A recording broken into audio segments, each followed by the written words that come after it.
तो आज का टॉपिक मैंने कहा आपके लिए कौन सा था, ग्रुपिंग ऑफ कैपेसिटर्स हम लेते हुए जाएंगे। ग्रुपिंग ऑफ कैपेसिटर्स, कैपेसिटर्स आपने पढ़ लिया। ग्रुपिंग किस प्रिंसिपल पे बेस्ड है, दो बातों से आज याद दिला देता हूँ।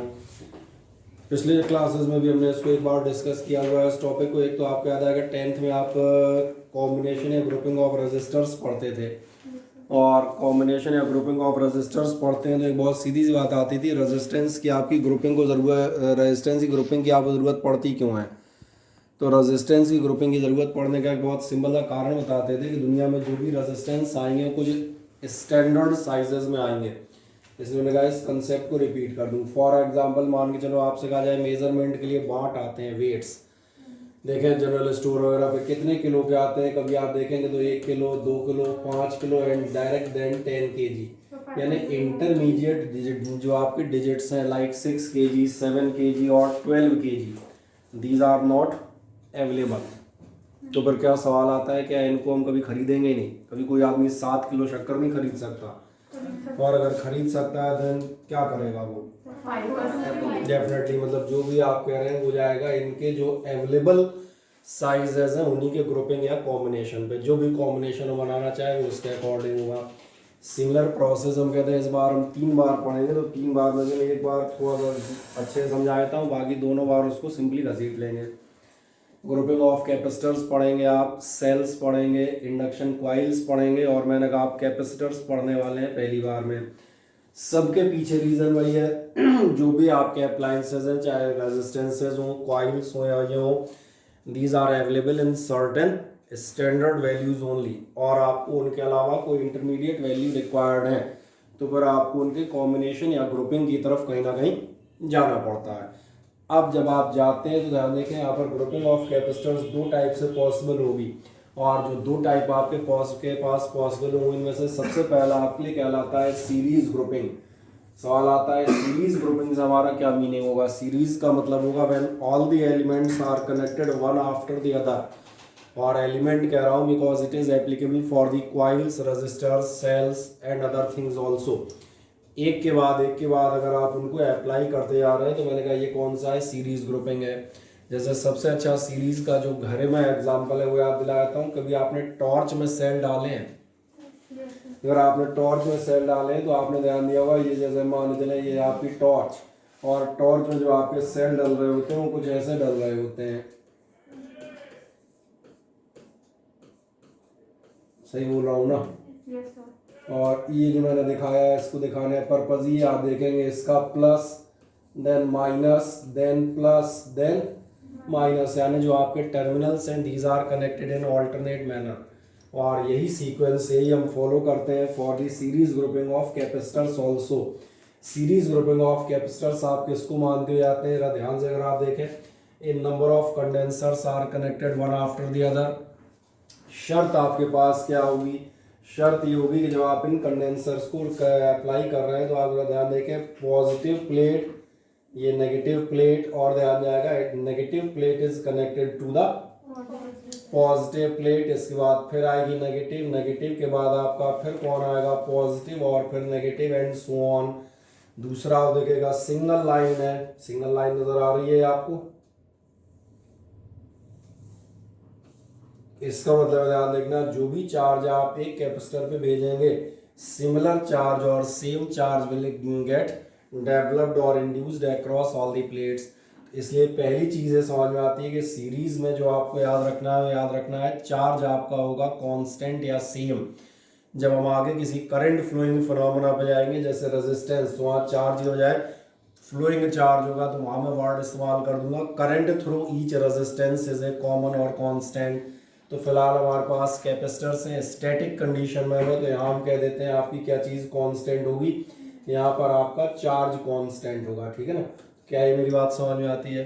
जबकि यहाँ पर आपका पोटेंशियल डिफरेंस डिस्ट्रीब्यूट होगा अकॉर्डिंग टू द कैपेसिटेंस। जैसे टोटल पोटेंशियल डिफरेंस भी कैलकुलेट होना चाहिए, तो ये आपका मैंने मान लिया पहले पे V1 है, दूसरे में मान लूंगा V2 है, और तीसरे में मैंने मान लिया कितना है V3।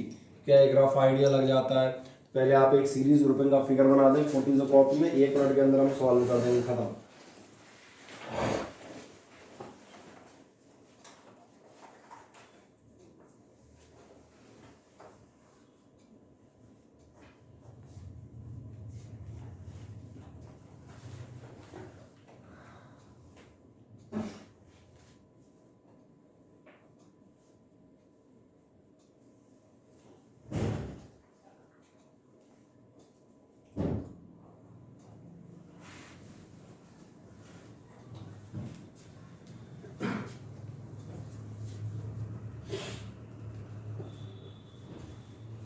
तीन कैपेसिटर्स दिखा दें। तीनों कैपेसिटर जो है C1 C2 C3 पर्याप्त हैं। तीनों के चार्जेस आप दिखा दीजिएगा, plus Q minus Q. Plus Q नहीं हो तो प्लस माइनस तो आप कम से कम दिखा ही सकते हैं, बहुत ज़्यादा तो दिखाना, केवल प्लेट के ऊपर दिखा देना प्लस माइनस दैट्स ऑल, ठीक है ना।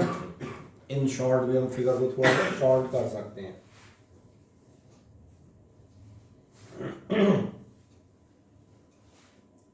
और सबसे खास काम जो आप दिखाएंगे, पोटेंशियल्स दिखा दीजिएगा V1 V2 और V3।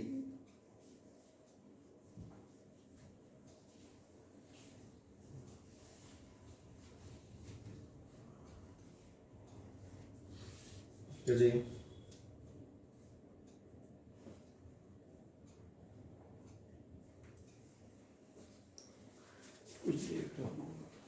मिल गया इतना? हाँ ना, बताएं।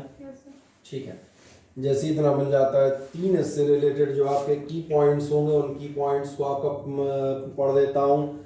सबसे पहली बात आपको देखेगा, positive and negative plates are connected in alternate order. पहली लाइन लिख दीजिएगा, फर्स्ट लाइन आप लिखेंगे positive and negative plates, positive and negative plates are connected in alternate order. ये पहला आइडेंटिफिकेशन हो गया, ताकि हम जज कर सकें कि ये सीरीज है या पैरेलल। ये दिखा रहा था टॉर्च के केस को दिखा के, सेल जो आप डालते हैं सीरीज में डालते हैं, प्लस माइनस ऑल्टरनेट होंगे। क्या लिख दिया? Positive and negative plates are in alternate order. आप लिखिएगा नंबर सेकंड आप बताइएगा, charge on each plate of capacitor, charge on each plate of capacitor is same, charge on each plate of capacitor is same। ये भी समझ में आ गया। और थर्ड सबसे इंपॉर्टेंट पॉइंट जो आपको फिगर में दिख रहा है, क्या दिख रहा है? पोटेंशियल डिफरेंस डिस्ट्रीब्यूट हो जाता है। लिख दें थर्ड नंबर बताइएगा, पोटेंशियल डिफरेंस डिस्ट्रीब्यूट्स। और बस इसमें बता दें, डेरिवेशन भी नहीं है।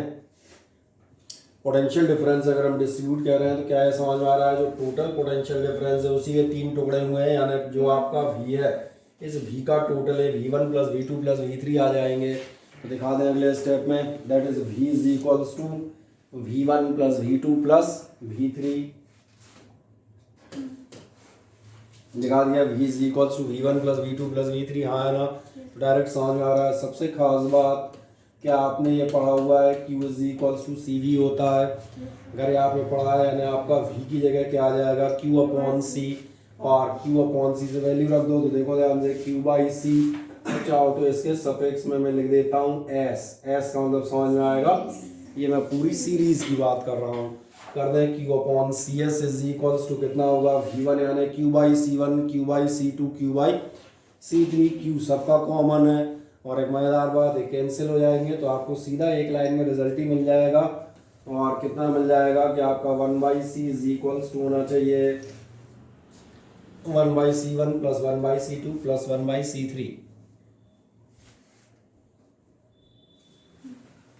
इसलिए मैंने कहा इस डेरिवेशन को जैसा था नहीं, जैसे हम बहुत ज़्यादा लिखने पे जाते।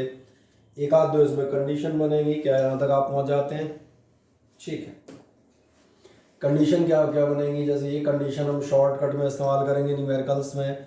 कौन सी? अगर आप पास केवल दो कैपेसिटर्स हों तो क्या होगा? एक कंडीशन डाल दो नीचे, in case of two capacitors, एक कंडीशन डाल दीजिएगा, in case of two capacitors.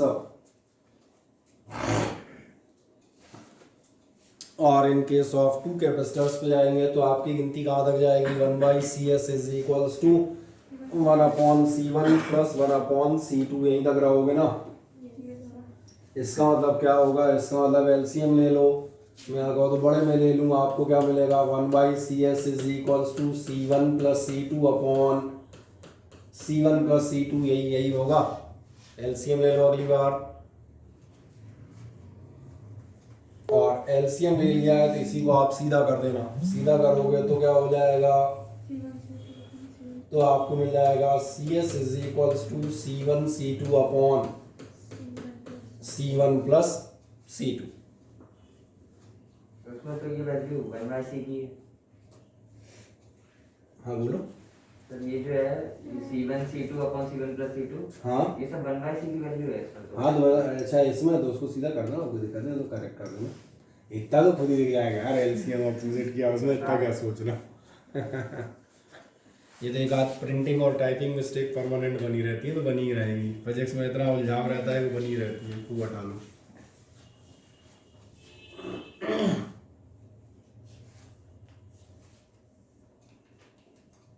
सही ना, जब 1/c हुआ है तो c कितना होगा, सिंपल सी चीज़ है, उल्टा हो जाएगा और क्या।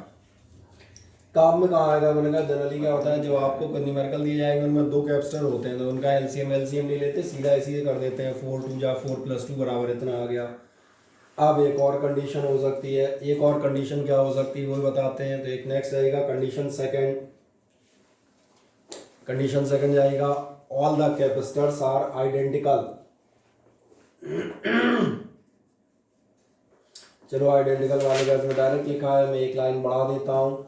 अगर आपके सारे कैपेसिटर्स आइडेंटिकल हो तो फिर क्या होगा, आइडेंटिकल कैपेसिटर्स की कंडीशन द्वारा ध्यान जाएगा, 1/CS इज इक्वल्स टू होगी 1/C plus 1/C plus 1/C and so on. कर लो मन में ऐड करोगे कितना होगा, 1/C 2/C 3/C 4/C and so on. Actually तुम्हें मिलेगा n/C, आप सही कह रहे हैं। और इसीलिए जब आप n/C करेंगे तो फिर आपको आइडेंटिकल कैपेसिटर्स का डायरेक्ट मिल जाएगा, और कितना मिल जाएगा, वो आपको मिल जाएगा C/n।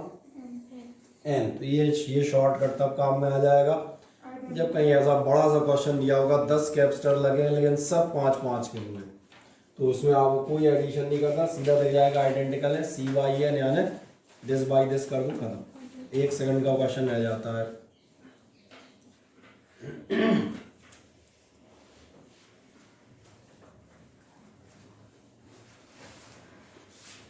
क्या ये क्लियर हो जाता है।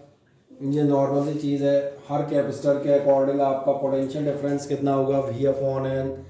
कैसे, अभी आपने ध्यान नहीं दिया था, जब आप कैपेसिटर्स लगा रहे थे तो आपका पोटेंशियल डिफरेंस डिस्ट्रीब्यूट हो रहा था। मान चलो मैंने चारों आइडेंटिकल लगाए और इसके बाहर मैं लगा देता हूँ 40 वोल्ट, कॉमन से इस्तेमाल करो, 40 वोल्ट सब में डिस्ट्रीब्यूट होगा अकॉर्डिंग टू द कैपेसिटेंस होगा, सबकी कैपेसिटेंस सेम है, इसका मतलब सेम ही होगा, तो सब पे कितना होगा, 40 डिवाइड बाई 4, वही 10 वोल्ट। आप सही कह रहे हैं। तो ये तो हमने कहा पॉइंट इसलिए दिए जाते हैं केवल आपको एक बार समझने के तौर पे, क्या ठीक है हमें समझ में आ जाते हैं, कोई उनके मैथमेटिकल इंपॉर्टेंस उनकी नहीं है, उन्हें मैथमेटिक्स लगाओगे भी कहाँ, V/n कहाँ रटते घूमोगे, तो एक बार पढ़ लिया जाता है। In series combination potential difference and energy distribution होते हैं, और कैसे होते हैं, रिवर्स रेशियो ऑफ कैपेसिटेंस में, ये आपको मालूम है। V जो है 1/C के रेशियो में डिस्ट्रीब्यूट होता है, कैसे मालूम, आदमी कहेगा भैया क्योंकि V इज इक्वल्स टू होता ही है, फिजिक्स में सबसे बड़ी समस्या ये है कि यहाँ हर सेंटेंस से क्वेश्चन बन जाता है, और सबसे अच्छी बात ये होती है वो सेंटेंस हमें ऑलरेडी मालूम होता है, अगर हम उस पर 1 सेकंड ध्यान दें तो हम बहुत सारी चीज़ें रटने से बच जाएंगे। कोई आपसे पूछेगा ये जो आपके वोल्टेज का डिस्ट्रीब्यूशन होता है सीरीज में कैपेसिटेंस के डायरेक्टली प्रोपोर्शनल होता है, इन्वर्सली होता है, तो आप खुद ही देख सकते हैं पोटेंशियल और कैपेसिटेंस इन्वर्सली होते हैं। और तुम्हें ये भी याद दिलाता हूँ, यहाँ से हम पढ़ाने शुरू करते थे कैपेसिटेंस बढ़ाने के तरीके क्या बताते थे, जहाँ से पोटेंशियल कम होता है वहीं से पोटेंशियल बढ़ता है, यही तो कहते हुए जाते थे। क्यों, कारण यही था Q बराबर CV, दोनों इन्वर्सली प्रोपोर्शनल है। ये जनरली आप कर सकते हैं, बढ़िया। अब ऐसे एक सेम आपका कौन सा आएगा, पैरेलल ग्रुपिंग। पैरेलल का मीनिंग क्या होगा, ये सिंपल फिगर में दिखाता हूँ, यहाँ डिजाइन टाइप बना हुआ है। अगर सिंपल फिगर ले लें तो क्या कह दोगे,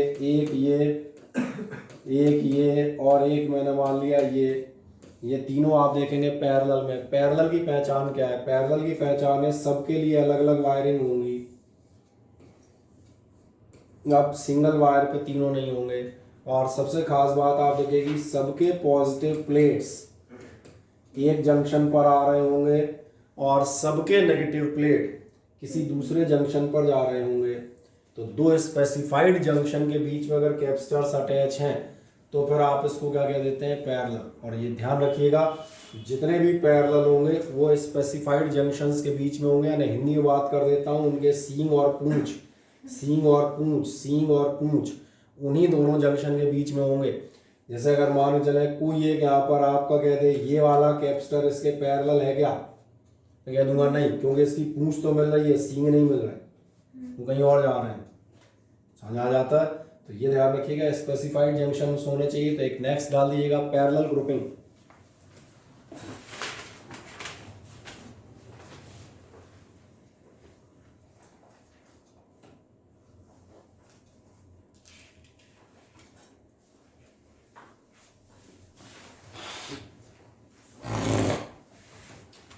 और पैरेलल ग्रुपिंग आप बता दीजिएगा, all the capacitors are connected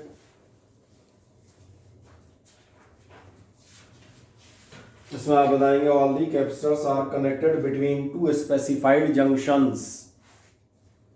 all the capacitors are connected between two specified junctions,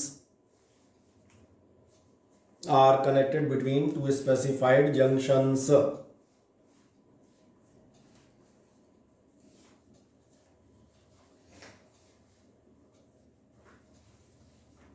ठीक है, दो स्पेसिफाइड जंक्शन के बीच वही होंगे। और खास बात क्या होगी, आगे लिखे हैं all the positive plates, all the positive plates are connected to one terminal, all the positive plates are connected to one terminal and the negative plates are connected to and the negative plates are connected to the other terminal and the negative plates are connected to the other terminal।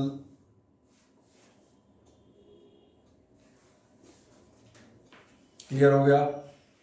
आए check कर देते हैं कि आपको नजर आता है। ये अगर आप देखेंगे ये अपने लिए फिर वो दो कैपेसिटर्स हैं, ये मैंने कहा इनमें आप कोई ज़्यादा प्लस माइनस मत बनाएं, ज़्यादा हो तो नहीं, केवल खोपड़ी में प्लस माइनस लिख दीजिएगा। आपको नजर आएगा सारी पॉजिटिव प्लेट्स जो मैं आपके सामने दिखा रहा हूँ दोबारा रीड्रॉ करते हुए, ये आपकी एक जंक्शन पर अटैच्ड हैं, और सारी नेगेटिव प्लेट्स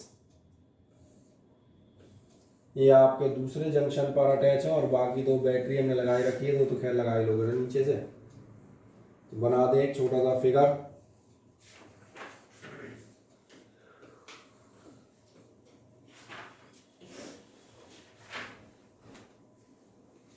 ठीक,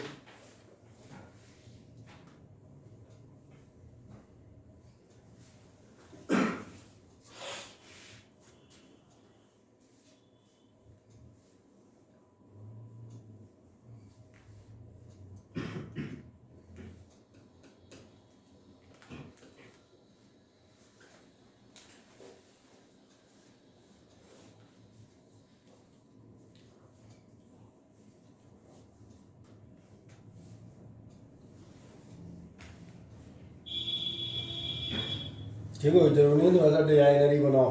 तुम चाहो तो इसको सीधा चाहे सिंपल सा ही बना सकते हो, है ना। ये तुम्हारे ऊपर डिपेंड करेगा, ऐसा कोई नियम नहीं है। कई को लगता है बोले ऐसा अजीब से ही क्यों बनाओ, मैं बनाओ ऐसा बना लो सिंपल सा। तार है अपने हिसाब से निकाल सकते हैं ना, कौन सा जरूरी है।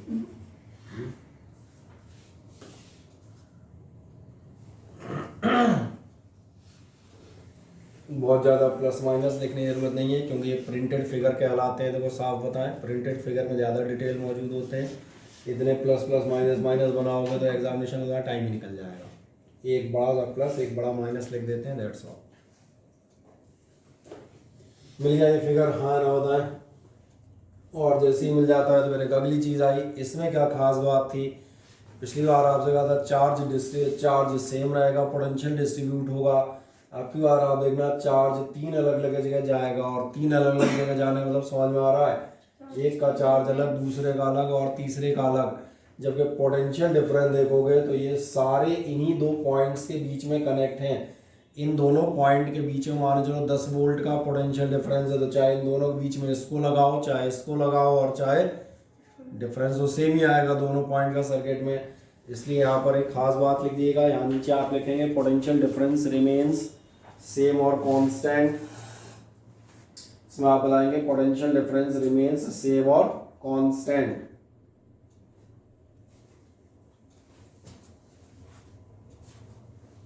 सेम और कांस्टेंट, और नीचे बताएगा द चार्ज डिस्ट्रीब्यूट्स, नीचे आप क्या चीज बता देंगे, द चार्ज डिस्ट्रीब्यूट्स,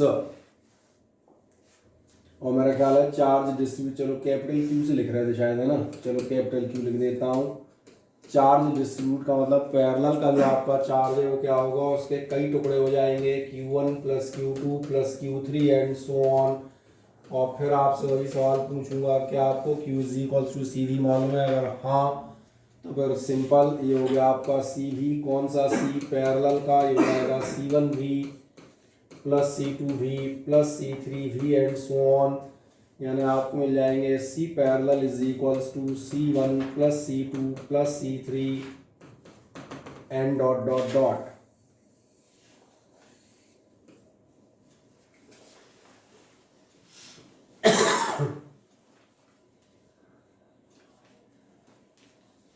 ठीक है, ये आपके पैरेलल का निकाला है तो याद होगा, यही 10th में रेजिस्टेंसेस का निकालते थे, जैसे एक R बराबर R1 प्लस R2 और एक बार 1/R1 plus 1/R2। Similar result यहाँ भी अवेलेबल है और कुछ नहीं है, सही है। हाँ, वो जब रेजिस्टेंस पढ़ेंगे तब ये याद दिलाएंगे कि एक्चुअली में दोनों रिजल्ट उल्टे हैं सिमिलर बट अपोजिट कंडीशंस के लिए एप्लीकेबल है, ये आप सही कह रही हैं, बढ़िया। तो ये तो समझ में आ जाती हैं छोटी छोटी चीज़ें, हाँ ना, इनमें तो कोई परेशानी नहीं, ठीक है। अब ध्यान देखना, जितने हमने पैरेलल प्लेट और ये सब कैपेसिटर्स पढ़े थे, इनको हम कुछ स्पेशल कंडीशंस के लिए डिराइव करते हैं, और जिन स्पेशल कंडीशंस के लिए आप डिराइव करेंगे उन पर भी मैं आपसे बात करता हूँ। सबसे पहले आप देखें ध्यान से, आपने जो एक चीज़ पढ़ी थी कि अगर जो है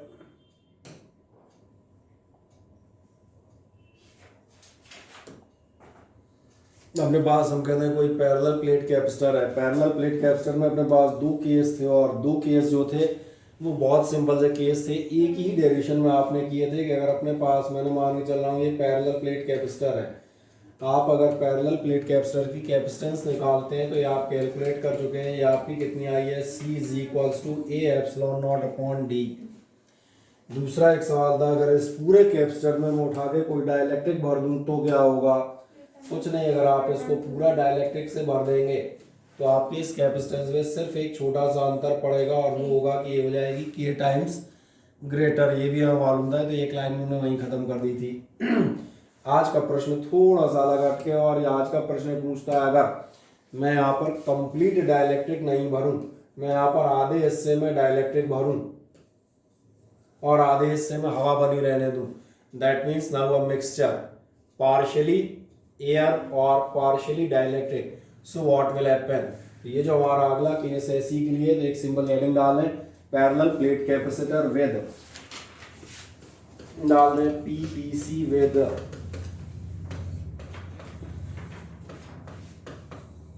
पार्शियल डाइलेक्ट्रिक।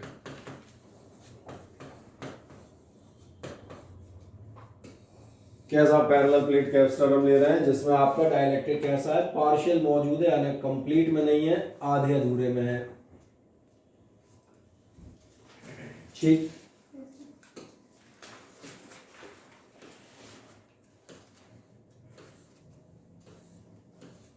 और अगर आधे अधूरे में है तो बहुत ध्यान से इस फिगर को देखें, एक मिनट में आपको समझ में भी आ जाएगा। मैं मान लेता हूँ ये मेरा कोई एक सिंपल सा पैरेलल प्लेट कैपेसिटर, और मैंने प्लेट बिल्कुल मोटी बनाई है ताकि आपको साफ तौर पे नजर आए।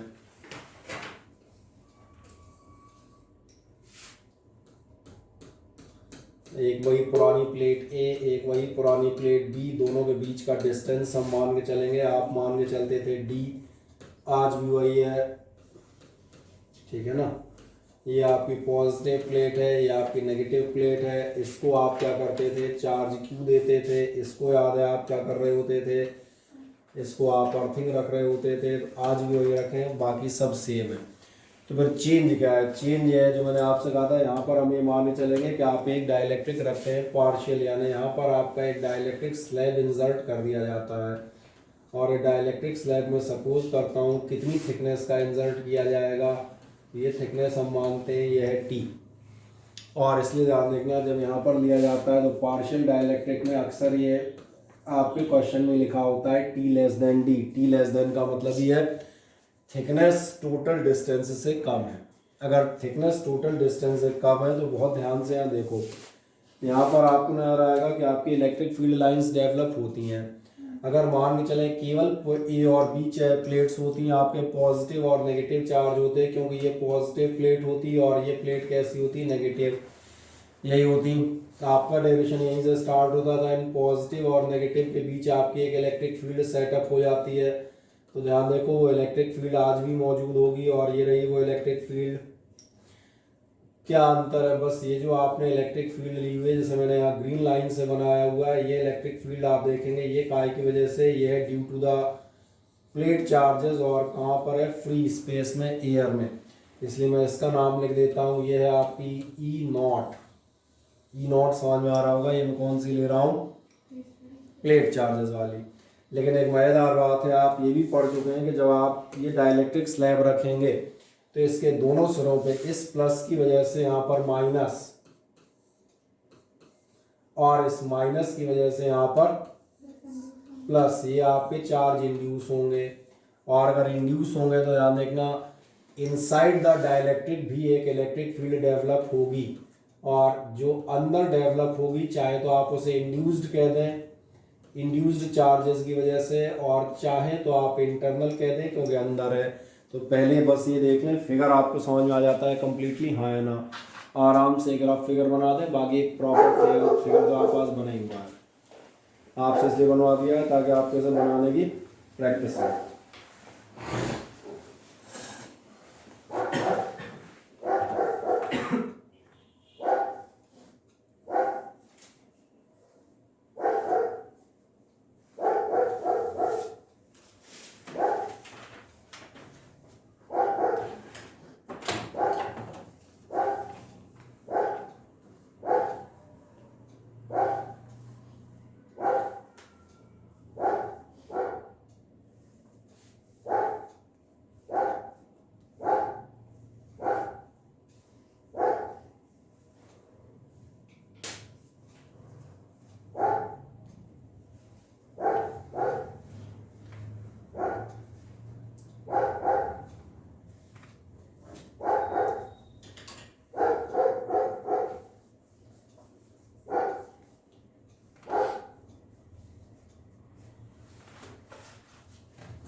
क्या इतना कर दिया, हाँ ना। एक इंटरेस्टिंग बात है, दो इलेक्ट्रिक फील्ड आ रहे हैं यहाँ पर, ये समझ में आ जाता है, दो इलेक्ट्रिक फील्ड आ रही हैं तो बड़े आराम से आप एक चीज़ चेक कर सकते हैं, यहाँ पर यही आप बताएगा, क्या कहेगा, when dielectric is partially field between the plates. Partially field में जो आपके पास लैंग्वेज होगी वो क्या होगी, तो लैंग्वेज आपसे कही जाएगी, dielectric slab of thickness T less than D is inserted between the plates. यहाँ पर एक हमने टी थिकनेस का रखा है, जबकि आपकी जो टोटल डिस्टेंस से छोटी है। अब यहाँ पर क्या आपको ऐसा नजर आ रहा है, दो इलेक्ट्रिक फील्ड होंगी, और कैपेसिटर के अंदर की इलेक्ट्रिक फील्ड आपको मालूम है कितनी होती है, वो होती है सिग्मा अपॉन एप्सिलॉन नॉट, दोनों प्लेटों के बीच की। जब आप एयर में जाएंगे तो कुछ नहीं करना है, जो डायरेक्शन आप ऑलरेडी कर चुके हैं उसी का इस्तेमाल कर रहा हूँ। ये जो आपकी ई होती थी, ये आपकी कितनी होगी, ये भी सिग्मा अपॉन एप्सिलॉन नॉट होगी। लेकिन एक इंटरेस्टिंग बात, क्या आपको ध्यान है, जो हम अंदर की फील्ड की बात कर रहे हैं, अंदर की फील्ड यानी ई इंड्यूस्ड आपको ध्यान है, किसी भी डाइलेक्ट्रिक मीडियम के केस में फोर्स, फील्ड या पोटेंशियल डिवाइड बाई के हो जाते हैं। कूलॉम्स लॉ के बाद ही बताते थे, अगर कोई डाइलेक्ट्रिक मीडियम रखोगे तो फोर्स या फील्ड डिवाइड बाई के होंगे। जरा ध्यान देखना, बाहर वाली अगर यहाँ की फील्ड देखी जाए तो ये आप पढ़ चुके हैं ये कितनी होती है, लेकिन यहाँ वाली कितनी हो जाएगी, यहाँ हो जाएगी 1/k टाइम्स 1/k टाइम्स, यानी सिग्मा अपॉन एप्सिलॉन नॉट के साथ समझ में आ रहा है क्या चीज़ आ जाएगी, यहाँ पर आ जाएगा डिवाइड बाई की या 1/k अलग से लिख सकते हो, दोनों फील्ड नजर आ जाती हैं। तो एक काम कर दो, एक सिंपल सा काम करो, नीचे चले आओ, इसमें आप लिख देगा ई नॉट इज इक्वल्स टू, और नॉट लिख देना बेहतर होगा, क्या अलग से दिखती रहती है, आपने ये फिगर उसमें नॉट बना रखा है ना। ई नॉट बराबर आप बताएंगे main electric field, E not is equals to आप बताएंगे main electric field between the plates, E not is equals to a main electric field between the plates. ये आपको मालूम है, तो पहले हम कैपेसिटर डिराइव कर चुके हैं, ये इज इक्वल्स टू आती है सिग्मा अपॉन एप्सिलॉन नॉट, यही होगी। अब दूसरी वाली दिखा दो, दूसरी वाली आप दिखाएगा E I is equals to, E I मतलब इंड्यूस्ड या इंटरनल जो भी आप समझना चाहें, E I is equals to होगा आपका induced electric field, E I आपका क्या होगा induced electric field in dielectric, induced electric field in dielectric, और induced electric field in dielectric कितनी होती है ई अपॉन के, तो ई अपॉन ए के क्या लिखना डायरेक्टली कर दो सिग्मा अपॉन के एप्सिलॉन नॉट। कैपेसिटेंस इस चैप्टर में आप 4 से 5 बार निकाल चुके हैं, स्टेप तो नहीं भूल गए। सबसे पहले हम निकालते हैं ई कितनी है, फिर हम निकालते हैं पोटेंशियल डिफरेंस कितना है, और जब ये आ जाता है तब हम निकाला करते हैं, इसलिए मैंने याद दिला दी, नहीं कोई सोच रहा होगा ई क्यों लिख रहे हैं, मैंने कहा यही स्टेप्स लेते हैं हम, 4 से 5 जगह हम कैपेसिटेंस निकाल चुके हैं। अब अगला काम क्या होगा, ये पहला स्टेप मेरा हो गया, दोनों इलेक्ट्रिक फील्ड आ गई। अब इसके बाद हम देखेंगे पोटेंशियल डिफरेंस, क्या आपका ध्यान जाता है पोटेंशियल डिफरेंस इन दोनों की वजह से आएंगे, पोटेंशियल डिफरेंस जब दोनों की वजह से आएंगे तो अगर आप चेक करें तो पोटेंशियल डिफरेंस कितना होगा, हम दोनों लिख देते हैं, पहले मैं अलग अलग लिख देता हूँ। तो एक काम करें, आप लिख दीजिएगा potential difference due to main electric field, potential difference due to main electric field,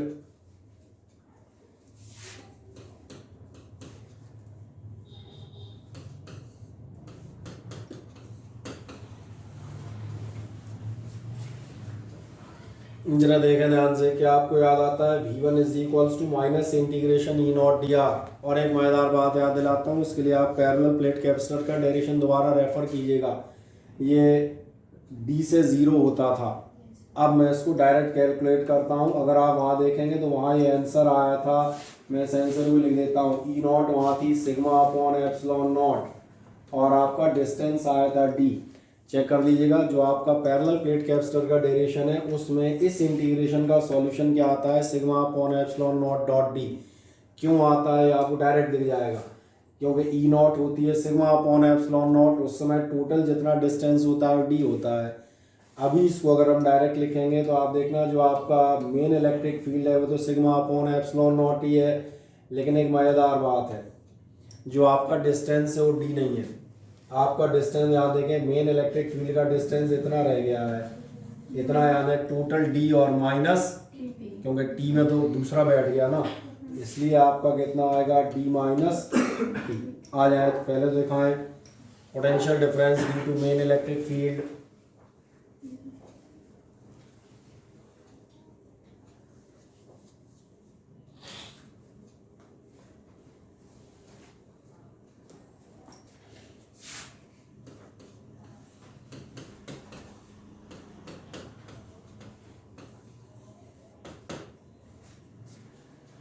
कर दिया। अब अगले स्टेप जाएगा potential difference due to induced electric field,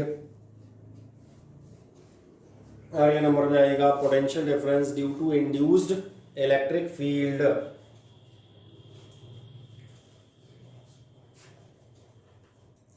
potential difference due to induced electric field, कुछ नहीं करना है, देखें ध्यान से, इंड्यूस्ड इलेक्ट्रिक फील्ड लेंगे तो क्या होगा, अब आपकी इंड्यूस्ड इलेक्ट्रिक फील्ड आप ऊपर ही बता चुके हैं, ये होगी, और डी आर, अब आपका डिस्टेंस ध्यान देखना, डाइलेक्ट्रिक का ये डिस्टेंस, ये डी और डी माइनस टी नहीं है, ये डिस्टेंस आप पहले दिखा रहे हो, कितना है ये डिस्टेंस ये डिस्टेंस टी है, यानी यहाँ पर आपका काय से इंटू हो जाएगा टी से, दोनों आपके निकल आएंगे V1 भी और V2 भी निकल आए। 1 सेकंड में निकाल दो बस, फिर हम अगले स्टेप पे जंप कर जाएंगे।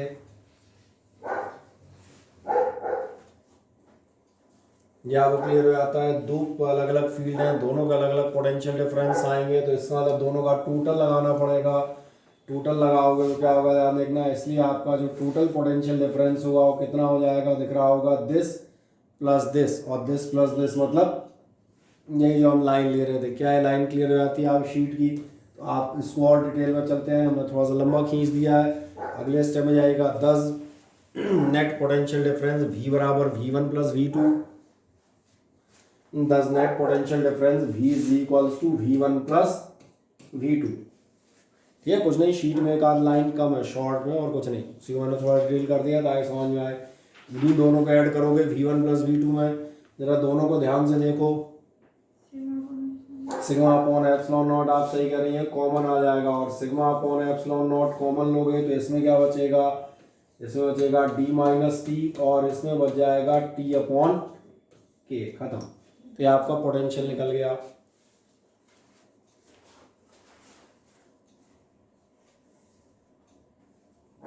और जो स्टेप हमने पिछली तीनों चारों बार कैपेसिटेंस निकालती हुई फॉलो किए थे वही लिए, इलेक्ट्रिक फील्ड निकाली, टोटल पोटेंशियल निकाला।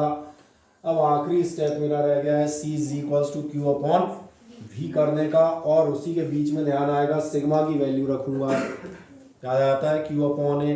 बस अगले और फाइनल स्टेप में चले आए, नीचे बढ़ जाएगा 10 दी कैपेसिटेंस, नीचे आप बढ़ेंगे 10 the capacitance, C is equals to आपका कितना आएगा Q अपॉन V। चलो आराम से रख देते हैं Q अपॉन V, एक आधे स्टेप में मजे से बढ़ा लेता हूँ ताकि आपको उलझन नहीं हो। और ये हो गया आपका d minus T plus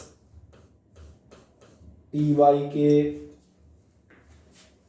epsilon not. चलो अगले लाइन में लेते हैं मजे से, कोई दिक्कत नहीं। ये लो, और एक आध लाइन खींच लो, एप्सिलॉन नॉट ऊपर जाएंगे, सिग्मा की जगह आप क्या चीज़ रखोगे, सिग्मा की जगह आप रखेंगे Q अपॉन ए, बाकी आपका ये है ही d minus T plus T by के, बस खत्म।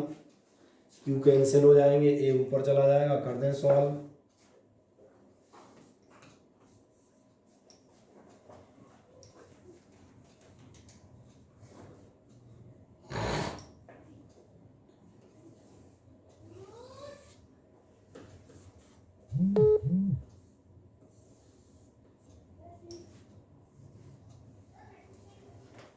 कितना आ जाएगा,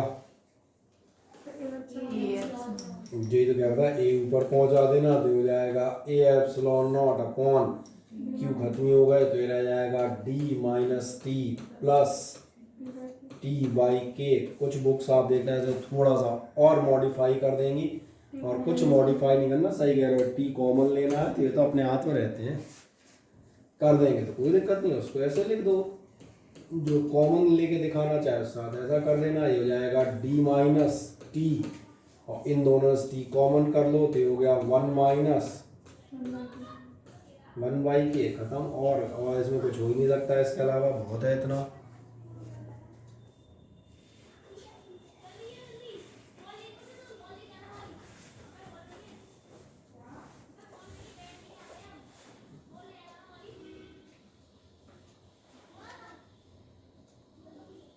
अब कोई समस्या हो तो मुझे बताएं। ये डेरिवेशन आप देखेंगे कई बार आपके यहाँ एग्जामिनेशन में पूछा जाता रहा है, और इसलिए अगर हम टेस्ट लेंगे तो वो आपसे हम भी यही पूछेंगे कि परमानेंट डाइपोल लैंग्वेज किसी भी साल में उठा के रख देंगे, रहेगा यही पार्शियल डाइलेक्ट्रिक रखा है, टी लेस देन डी साफ पहचानने में आएगा, ठीक है। अब इसी के साथ एक और कंडीशन बनती है, तो एक नेक्स्ट डाल दीजिएगा। अब की बार आप डालेंगे parallel plate capacitor with partially metallic और कंडक्टिंग स्लैब। नेक्स्ट हेडिंग आएगा PPC, parallel plate capacitor with PPC लिख दो, parallel plate capacitor with partial metallic और कंडक्टिंग स्लैब। पार्शियल मेटेलिक और कंडक्टिंग स्लैब, पार्शियल मेटेलिक और कंडक्टिंग स्लैब करना है तो इसी डेरिवेशन को हम फिर से रिपीट करेंगे। आए देखें, क्या करना है, फिर वही कैपेसिटर है, डी डिस्टेंस है, टी थिकनेस का आपने पार्शियल मेटेलिक स्लैब डाला है, तो फिर चेंज क्या है, मेटल और इससे क्या फ़र्क पड़ेगा, मेटल और इससे जो फ़र्क पड़ेगा मैं आपको यहाँ पर दिखा देता हूँ। मेटल से असर केवल इतना पड़ेगा, चलिए थोड़ी गंदगी हटा लें। और कहीं कुछ पानी, ठीक है पानी तो चलेगा। निगाह अगर आप इसमें जाएंगे तो आपकी निगाह जाएगी फिर वही दो प्लेट्स, वही आपका एक तरफ से चार्जिंग, एक तरफ आपका dissipation, distance, D T thickness का स्लैब है। आपकी बार कौन सा स्लैब है, मेटेलिक। और मेटेलिक स्लैब होते ही तुम्हें एक चीज़ याद आनी चाहिए,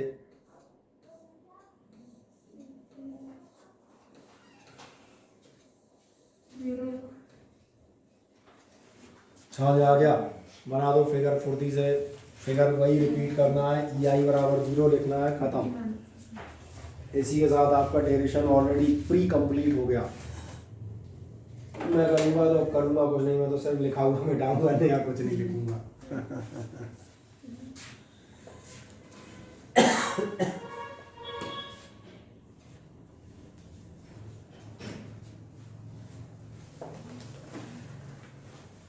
सेम है, बस पहले अंदर ई आई थी, अब ई आई कितनी हो चुकी है, 0 हो चुकी है। जय हिंद। बना दें एक सेकंड में, दोबारा ऐसे बनवा दिया कि आपकी प्रैक्टिस आपकी रहे मौजूद।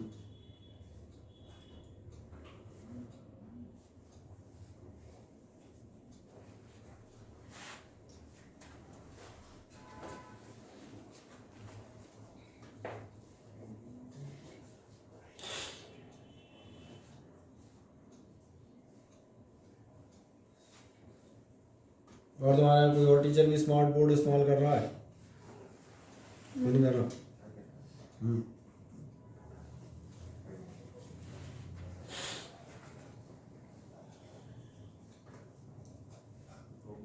तो टीचर कहा नहीं बोले सर अच्छा वाला रंग बिरंगा बोर्ड लाओ? टीचर कहते अच्छी वाली पढ़ाई भी करते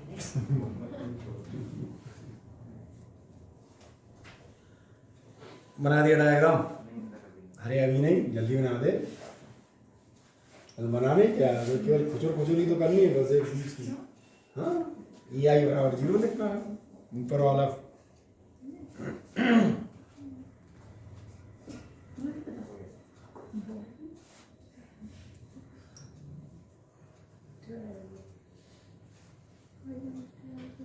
मैं कॉपी पेस्ट करना भूल गया हूँ, कॉपी करना तो याद है, पेस्ट नहीं कर पाता।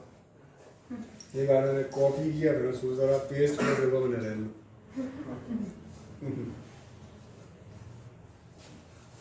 चले हो गया इतना, हो गया इतना तो बहुत ध्यान देंगे। आपने पहली लाइन इसमें क्या चीज़ लिखी थी मुझे बताएं, क्या पहली लाइन क्या आपने लिखी थी? पढ़ दो पूरी लाइन, पढ़ो फुर्ती से। ई नॉट में इलेक्ट्रिक फील्ड लिखी थी, वही लाइन फिर से आई, अभी भी मौजूद है ना। पहली लाइन आपकी एज इट इज आएगी, मेन इलेक्ट्रिक फील्ड दिखा दें। मेन इलेक्ट्रिक फील्ड आप ई नॉट बराबर बताएंगे सिग्मा अपॉन एप्सिलॉन नॉट। पहली लाइन कॉपी पेस्ट करें, करते आइएगा फुर्ती से, ठीक है, क्यों मैं केवल मिटाने का काम करूंगा। दूसरी लाइन आपने क्या लिखी है? इंड्यूस्ड इलेक्ट्रिक फील्ड ई आई बराबर, बस अब यहाँ पर आप ई आई बराबर लिखेंगे 0, इसलिए ध्यान से देखें। चलो मैं तो लिखी नहीं है, ठीक है। ई आई बराबर आप कितनी लिख देंगे? 0। क्या है, समझ में आ गया? जब आप ऐसा लिख देते हैं ई आई बराबर 0,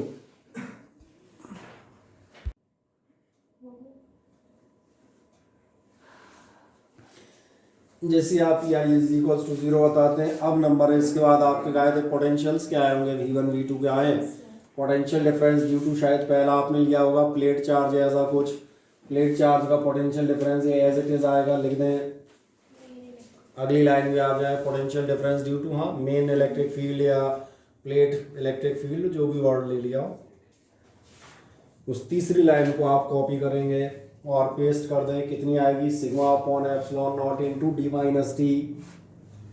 अरे अपनी कॉपी पेस्ट करो, बगल वाली कॉपी क्यों कर रहा है? वो बगल वाली कॉपी पेस्ट करके बताएगा, नकल कहलाती है। हाँ। अब अगला नंबर, इसके बाद की लाइन क्या है? इसके आगे लाइन ही खत्म हो जाएगी। नहीं आया समझ में? क्यों? तो यह फील्ड ही नहीं है तो पोटेंशियल कहाँ से आएगा? तभी मैंने कहा था मैं कुछ करूँगा नहीं, सिर्फ ये लाइन खत्म हो गई। इसके आगे आपने लिखा होगा नेट इलेक्ट्रिक पोटेंशियल V बराबर V1 प्लस V2। ये तो तब लिखोगे ना जब 2 या 3 होंगे, तब टोटल होगा। जब एक ही है तो कहाँ का टोटल? नहीं आया, अभी एक ही है तो उसमें क्या टोटल है? तो जो है सो है, सही है। इसलिए मैंने कहा ध्यान दें कि ये वाली लाइन भी आपकी खत्म, केवल आपकी कौन सी लाइन चली आ रही है? ये इतना ही आ रहा है, बाकी सब इसके नीचे का होगा। तो फिर लास्ट क्या हो जाएगा? C बराबर Q अपॉन V। और इसमें भी रखोगे तो डायरेक्ट रख दो, अब इतना कुछ करना ही नहीं है, अब तो कैलकुलेट कर दोगे। चले आओ, 10 capacitance C is equals to Q by V। इसलिए मैंने कहा था इसका 30% डेरिवेशन उड़ा देंगे, केवल बचा हुआ अपने आप हो जाएगा। C बराबर Q अपॉन V बराबर हो जाएंगे आपके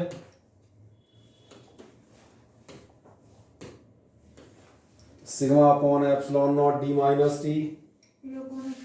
सही कह रहे हैं। चलो अब मैं नीचे नहीं कर रहा, मैं यहीं इतने में कर देता हूँ। इसका मतलब आपका एप्सिलॉन नॉट ऊपर जाएगा, एक खत्म हो जाएगा, कितना बच जाएगा आपको? डायरेक्ट आंसर लिख दूँ, C बराबर हो जाएगा आपका A एप्सिलॉन नॉट। और वैसे ही चेक कर सकते हैं यार, ये वाला टर्म नहीं आएगा, बस खत्म बात।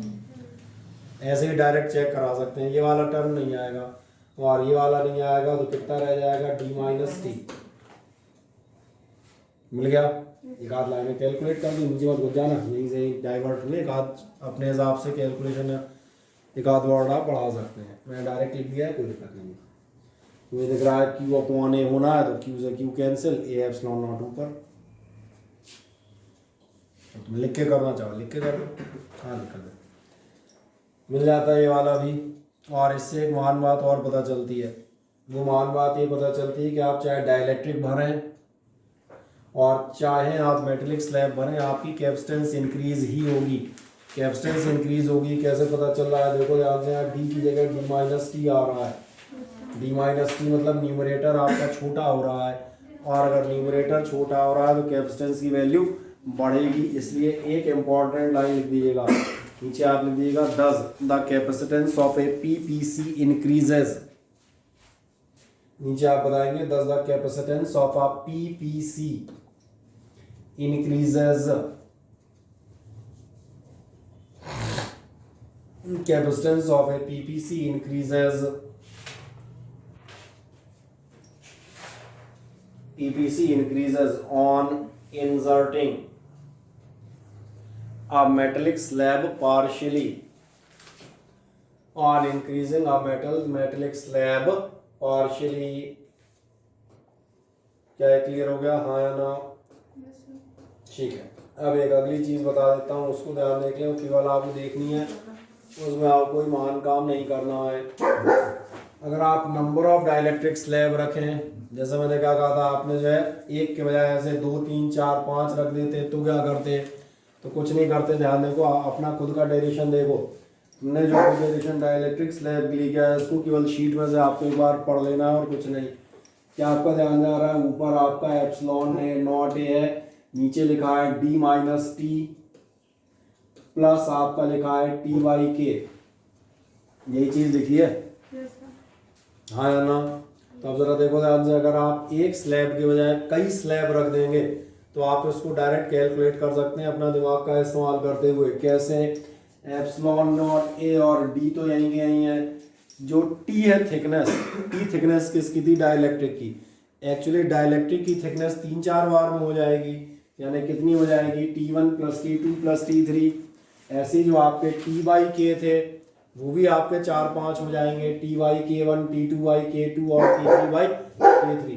क्या ये समझ में आता है? हाँ ना? बता दें, कोई दिक्कत तो नहीं। तो एक काम करो, नीचे बता दिए, in case of number of dielectric slabs, in case of number of dielectric slabs,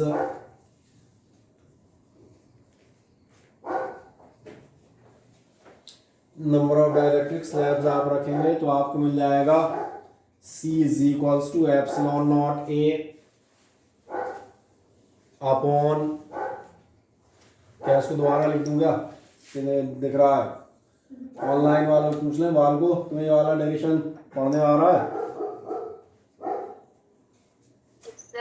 ठीक है, ठीक कर लेंगे। दिख रहा होगा डी माइनस टी की जगह हमने T1 plus T2 plus T3 कर दिए, जो भी हो 2 या 3, और ऐसे टी बाई के की जगह भी हमने T1 by K1 plus T2 by K2 plus T3 by K3 कर दिए। तो ऐसे करके आप दिखा दें।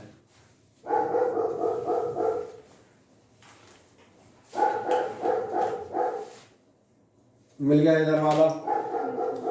अब एक और चीज दिखा देते हैं।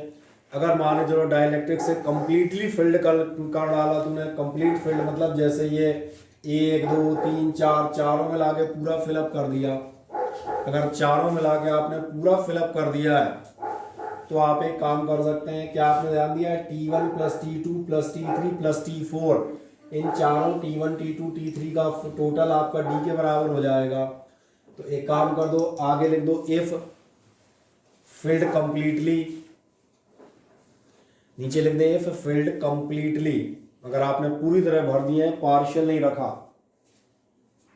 नीचे आएगा if filled completely then T1 plus T2 plus T3 dot dot dot बराबर D। If filled completely then T1 plus T2 plus T3 dot dot dot is equals to D। मेरी बात समझ में आ रही है?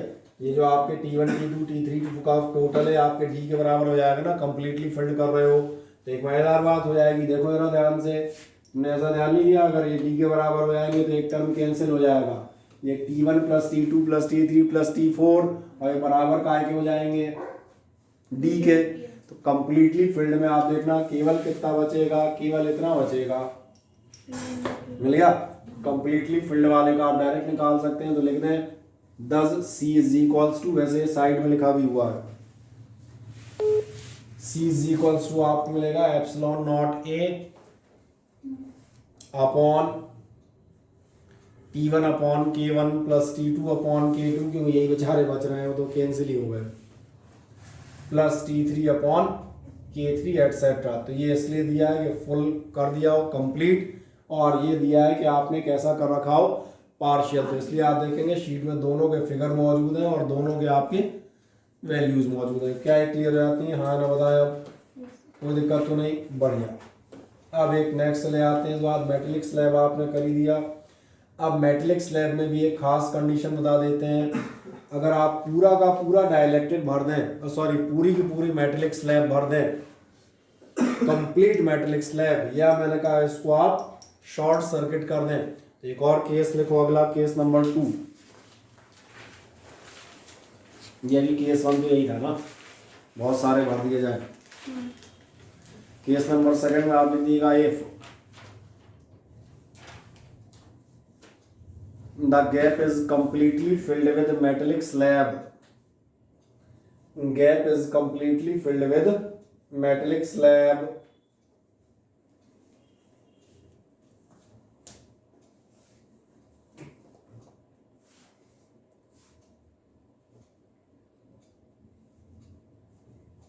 or it is short circuited, or it is short circuited।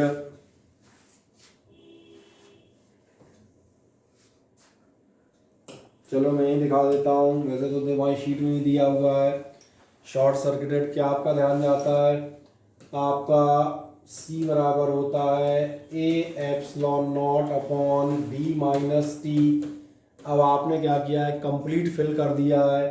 आप क्या कहना चाह रहे हैं? If T is equals to D then, जरा देन देखना C डैश कितनी हो जाएगी? 0 हो जाएगा ना नीचे, और 0 हो जाएगा मतलब ये कितनी हो जाएगी? इनफाइनाइट। अब एक छोटी चीज बताता हूँ, बहुत पहले हमने जब इलेक्ट्रोस्टैटिक शुरू की थी, बिल्कुल पहला दूसरा टर्म चार्जिंग बाय इंडक्शन, उसमें बताते थे अलग अलग मटेरियल्स के अलग अलग डाइलेक्ट्रिक कांस्टेंट होते हैं। फॉर एग्जांपल माइका का 5 होता है, पानी का 80 या 81 होता है, और आपसे कहते थे मेटल्स का इनफाइनाइट होता है। और वहाँ एक आता है, इसको आगे कभी चर्चा में लेंगे, तो आप भूल गए होंगे, मुझे याद रहता है क्यों है। ध्यान देखो, C डैश बराबर हमने इन्फिनिटी निकाली है, आपको मालूम है C डैश बराबर होता है KC। कायदे से कोई भी स्लैब डालोगे तो नई कैपेसिटेंस काय के बराबर होनी चाहिए, के सी के बराबर होनी चाहिए। जरा ध्यान देखो, तुम्हारी सी डैश की वैल्यू इन्फिनिटी आ रही है, इसका मतलब आपका के इज इक्वल्स टू दिख रहा है कितना आ रहा है, इसलिए मेटल्स का आपका के कितना आता है, ये याद रखिएगा। मेटल्स के लिए डाइलेक्ट्रिक कांस्टेंट इसीलिए इनफाइनाइट माना जाता है, क्योंकि इनफाइनाइट नाम की कोई चीज़ होती नहीं है। ये पहले बताओ, नहीं कोई कहता सर कैसे काउंट किया, तो मैंने कहा काउंट नहीं किया, दिख रहा है वो सामने से, तो दिखा दो। पहले तो वो दिखाओ, मेटेलिक स्लैब में सी बराबर है epsilon not upon D minus T.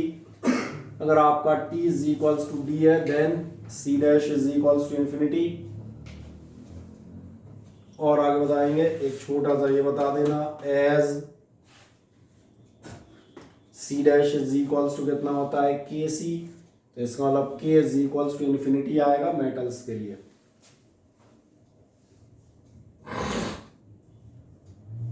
तो जाता है क्या ये कहानी हर व्यक्ति को समझ में आ जाती है। अब जो तुम वाइवा पूछ रहे थे, वाइवा इस बार बेटा ऐसे ही होगा।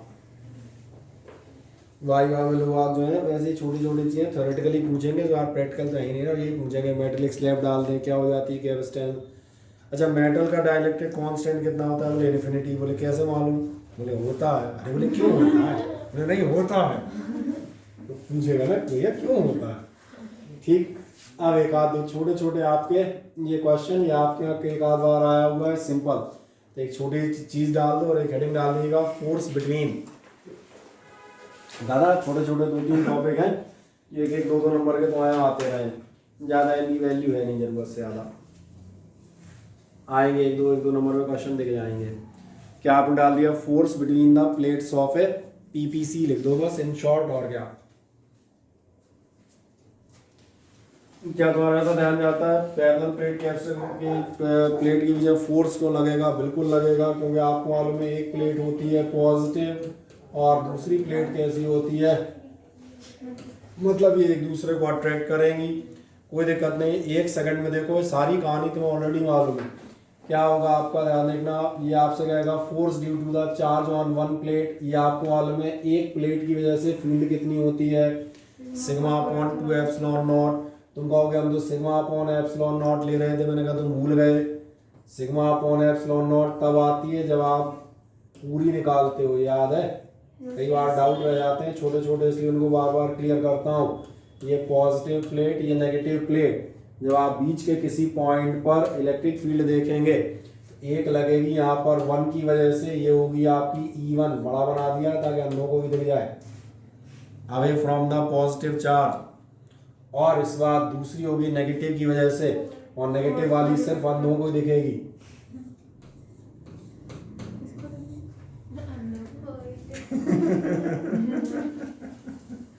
दिख रही है, ठीक है। चलो मैं यहाँ बना देता हूँ, पॉजिटिव वाली अवे फ्रॉम द पॉजिटिव थी और नेगेटिव वाली कहाँ होगी, टुवार्ड्स द नेगेटिव होगी। तो ध्यान देखो दोनों का डायरेक्शन एक ही आता है। दोनों कितनी होती हैं,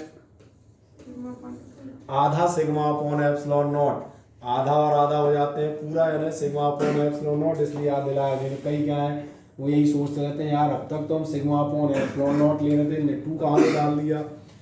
अभी क्या है, एक पे फोर्स देख रहे हो तो केवल दूसरे की फील्ड देखेंगे, तो एक प्लेट ने कितनी फील्ड डाली इतनी, अब आपका फोर्स कितना होता है आपको मालूम है, बराबर क्यू ई होता है। हो गया डालने को, कितना हो जाएगा क्यू इंटू ई, सही है। रख दो, एक छोटा काम कर दो, तुमने हेडिंग डाली होगी शायद, क्या हेडिंग डाली थी, फोर्स ऑन प्लेट है ना, इसमें आप लिखिएगा इलेक्ट्रिक फील्ड ड्यू टू, इसमें आप बताइएगा electric field due to any one plate, लिख दें electric field due to any one plate. थोड़ा सा लंबा करा देता हूँ, 2 लाइन में खींच देता हूँ, अलग अलग दिखने लगेगा। Electric field due to any one plate dash capital E is equals to आपका कितना आएगा, सिग्मा अपॉन 2 एप्सिलॉन नॉट, ये वाला E is equals to sigma upon 2 epsilon naught आ गया। अब अगला जाएंगे, hence force on the other plate, hence force on the other plate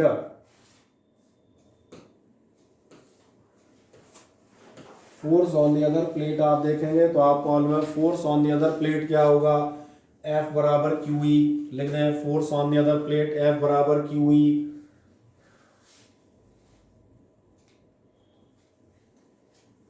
हो गया, हाँ या ना? F बराबर जब आपने QE लिखा है तो अगली बात देखें, इसका मतलब आपका F इज इक्वल्स टू, चलो पहले E लिख देता हूं जो अभी हाल तुम ले रहे थे, सिग्मा अपॉन 2 एप्सिलॉन नॉट। तो E है, Q कितना होगा, Q होता है सिग्मा इंटू ए, ये तो याद है। सिग्मा बराबर आपकी कितनी होती है, क्यू आई ए, तो Q कितना होगा सिग्मा इंटू ए। तो दिखा दो F बराबर सिग्मा ए इंटू, दोनों वैल्यू रख दो मजे से, और एक काम करना माइनस और रख देना क्योंकि दूसरी प्लेट माइनस की होती है। थोड़ा सा इसको पीछे कर लूँ मैं। एक पहली प्लेट अगर पॉजिटिव है तो दूसरी आपकी कैसी होगी, नेगेटिव, या दूसरी नेगेटिव है तो पहली पॉजिटिव होगी। और तुम्हें याद है नेगेटिव फोर्स बताएगा अट्रैक्शन, ठीक है ना, वो अपने आप ही बता देगा। चले आए एक लाइन में, F इज इक्वल्स टू आएगा minus sigma A dot 2 epsilon not. बस अब इंटू तो कर लोगे, इंटू भी नहीं कर पाओगे, sigma A square A upon 2 epsilon not, खत्म।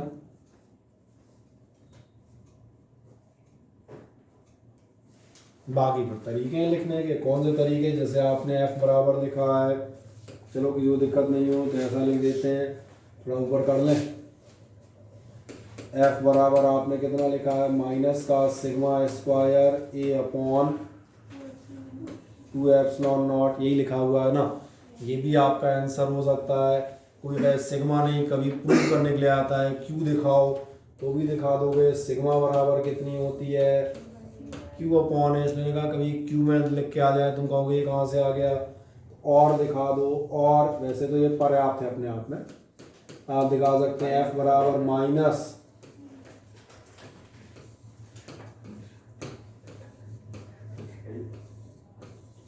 तो इसको आप कह सकते हो ये हो जाएगा माइनस का क्यू स्क्वायर अपॉन एक कैंसिल हो जाएगा, एक बच जाएगा तो ये रह जाएंगे क्यू एप्सिलॉन नॉट। तो इसको भी आप दिखा दो क्यू के टर्म्स में, कोई बुराई नहीं, दोनों तरह दिखा दो, ये तो दिखाई दिया।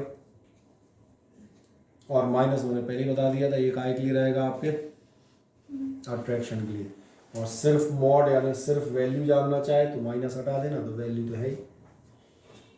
तो force on parallel plate capacitor है, कभी बार 1-2 नंबर में आया है, what is the force on the plate of plate due to the other plate, तो बता दिएगा इतना फोर्स रहता है। कोई समस्या है इसमें? देन इसके बाद एक लास्ट चीज पे आप जाते हैं, energy density between the plates. Energy density के लिए बता देता हूँ, एनर्जी डेंसिटी क्या होती है। डेंसिटी तो आने मालूम है, पर यूनिट वॉल्यूम या पर यूनिट एरिया ही बात करेंगे। आपका पैरेलल प्लेट कैपेसिटर अगर आप देखते हैं तो पैरेलल प्लेट कैपेसिटर एक 3 डायमेंशनल चीज होती है। पैरेलल प्लेट कैपेसिटर वास्तव में ऐसा होता है, ऐसे ही बना होता है ना।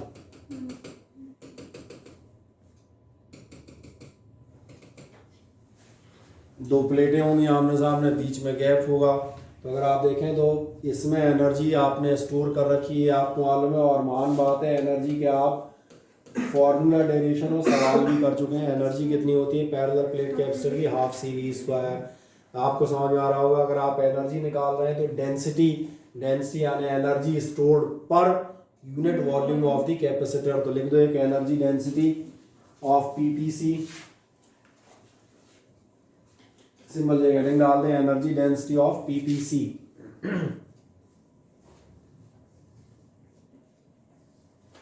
डैश मार के आप बताइएगा energy stored per unit volume. Dash मार के आप बताएंगे energy stored per unit volume of PPC। Energy stored per unit volume of PPC, ठीक है। Energy stored per unit volume लेते हो तो आ जाओ, इसका मतलब आपका U इज इक्वल्स टू क्या होगा, ध्यान देखना, आपका होगा एनर्जी पर यूनिट वॉल्यूम। बस ये ध्यान रखना वॉल्यूम को V मत लिख देना, पोटेंशियल से कैंसिल आउट करके बाहर हो जाओगे। हाँ इसलिए पहले बता दिया है, ये तो समझ में आ गया एनर्जी पर यूनिट वॉल्यूम, कहीं कोई समस्या नहीं। अब दोनों वैल्यूज चेक कर लेते हैं। आपको मालूम है but U is equals to, जो भी याद दिला रहा था वो है हाफ सी वी स्क्वायर, जहाँ V वोल्टेज या पोटेंशियल का है, इसलिए कहा था वॉल्यूम को V मत लिख देना। और आपको वॉल्यूम की ज़रूरत पड़ेगी। वॉल्यूम कितना होगा ज़रा ध्यान देखो, वॉल्यूम के लिए ये बना हुआ है, आपको नजर आ रहा होगा ये डिस्टेंस है D और ये एरिया है A। अभी नहीं नजर आया वॉल्यूम, वॉल्यूम होता है एरिया इंटू हाइट, तो इसलिए आपका वॉल्यूम बराबर हो जाएगा A और D। ठीक, तो हमारी एनर्जी डेंसिटी निकल गई, ज़्यादा होगा तो थोड़ी और उसका पोस्टमार्टम कर लेंगे। तो अपना U कहाँ गया, U हो गया अपना हाफ सी वी स्क्वायर और अपॉन वॉल्यूम यानी कि AD। अब आप कहोगे इससे ज़्यादा हम क्या कर सकते हैं, मैंने कहा हमें ये अचानक याद आया है अभी कि पैरेलल प्लेट कैपेसिटर की C होती है, बस कोई डेरिवेशन अलग से थोड़ा ना आते हैं। डेरिवेशन का मतलब ही होता है अगर उनमें से तुम्हें कोई वैल्यू मालूम है, तुम्हें मालूम है एनर्जी कितनी है, या तुम्हें मालूम है वॉल्यूम कितना है, या तुम्हें याद आ जाता है कि कैपेसिटेंस कितनी है, तो वैल्यू रख दो, खत्म हुआ। एक आध इंटू डिवाइड तो हो ही जाएंगे कुछ ना कुछ जो होने होंगे। कितने हो जाएंगे, U इज इक्वल्स टू आपका हो जाएगा हाफ C की जगह तुम कितना रख दोगे, एप्सिलॉन नॉट अपॉन D, मजे से रखता हूँ कोई दिक्कत नहीं है। और साथ में रहेगा आपका V स्क्वायर अपॉन AD। आप देखें हमारा डेरिवेशन खत्म हो गया। चलो यहाँ तक आ जाओ, फिर नहीं तो नीचे को जाऊंगा तो दिखना बंद हो जाएगा। उतना दिखा दे, पर यूनिट वॉल्यूम दिखाया था, small u is equals to capital U upon volume, वो शो कर दें।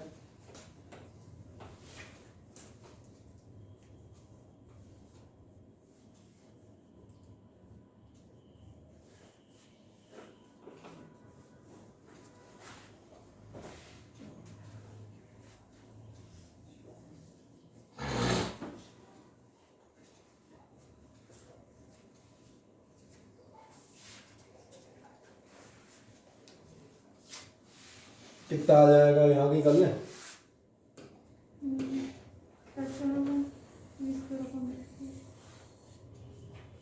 आपका U इज इक्वल्स हो जाएगा, A खत्म हो गए, D स्क्वायर बने रहेंगे है ना, यानी आपका हो जाएगा half epsilon not V square by D square. इसको मैंने मान लिया A। आप कहेंगे A क्यों माना, क्यों बताऊंगा अभी। एक चीज़ और मुझे याद आई, जब जब याद आती जाएंगे तो उसमें एक एक स्टेप बढ़ता जाएगा। खैर ऐसी की मान बात याद नहीं आई।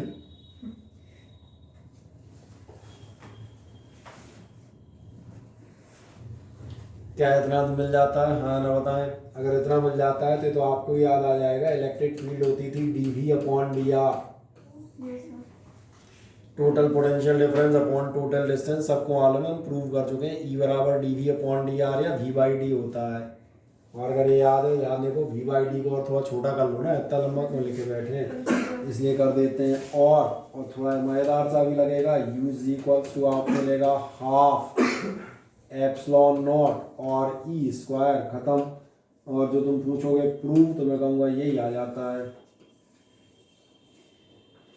शो कर दीजिए कि एनर्जी डेंसिटी कहाँ से आप देंगे, half epsilon not E square से। अब किसी को शंका हो तो मुझे बताएं। बस इन डेरिवेशंस को आपसे एक आ जाएगा भैया, एक बार हम बता दें, घर पे रिपीट कर लीजिएगा, क्योंकि फिजिक्स है, इसमें सबसे बड़ी अच्छाई होती है जब हम पढ़ा रहे होते हैं तो बहुत अच्छी समझ में आती है। हमारी बुराई करता कोई नहीं मिलेगा। ये खास बात है, बहुत गिने चुने एक आधे स्टूडेंट होंगे जो हमारी बुराई बताएंगे, उनकी पढ़ाया समझ में नहीं आता, उन्हें फिर कहीं समझ में भी नहीं आता, ये फैक्ट ही है। बाकी ये सिर्फ बैठ के कुल मिला के टाइम पास कर सकते हैं। लेकिन मैंने कहा बस गड़बड़ भी यही है, जब तक मैं पढ़ा रहा होता हूँ तब तक बहुत अच्छे समझ में आता है, बाद में आगे आदमी कहता है नहीं पढ़ा तो अच्छा रहे थे, क्या पढ़ा रहे थे ये याद नहीं आ रहा है। सही कह रहा हूँ प्रियंका, तुम लास्ट ईयर पढ़ चुके हो, ये एक्सपीरियंस बिल्कुल स्पष्ट है। तो ये मिल जाएगा आपको, हाँ ना। अब इसके बाद तुम्हारा क्या बचा, छोटे छोटे कुछ इम्पोर्टेंट फैक्ट्स लगे हाथ, इनको भी अपन पढ़ा के ख़त्म करते हैं। सबसे पहला इम्पोर्टेंट फैक्ट पढ़ें, क्या कहता है, शीट में आपकी मौजूद है।